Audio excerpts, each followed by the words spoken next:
Steve Brown with Entertainment City. The female-led heist flick Ocean's 8 is coming out during a time of serious change in Hollywood, with movements like Time's Up and 50-50 by 2020. Terry Hart spoke to the all-star ensemble cast about experiencing that shift firsthand.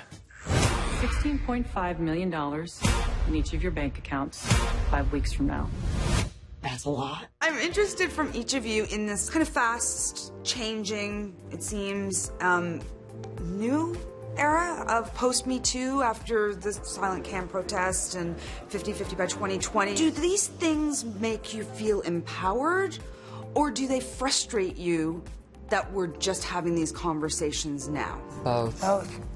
Both. I mean, you know, I think there's a lot of change. Our industry is really, it's really visible. And so we have a responsibility as well as a platform. We're on display. Do all of these things make each of you feel empowered, or does it make you frustrated that we are having these conversations just now?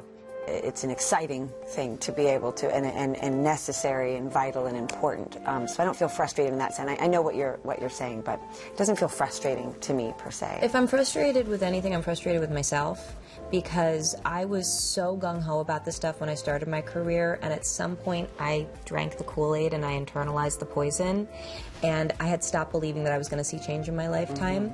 And so this has been the most joyful wake-up call for me to kind of, I feel like I'm getting back to my roots and I'm getting back to who I am. It's like exciting how quickly change happens. I feel like we're part of a time now where you simply, for instance, can't have a movie. It can't just all be white men, or just all white people, which is obviously particularly exciting for someone like me who dreamt of being in, you know, movies and roles and didn't think in my lifetime I'd be able to those things would happen. So that's all changing now. When people stop talking to each other, that's dangerous, and debating, that's when the false sense of security happens and we go backwards. I mean, civil rights, racism. I mean, you'd think that that was back, gone, done, taken care of, check. We took care of that one. The pendulum swung back. So I think it's because the conversation stopped.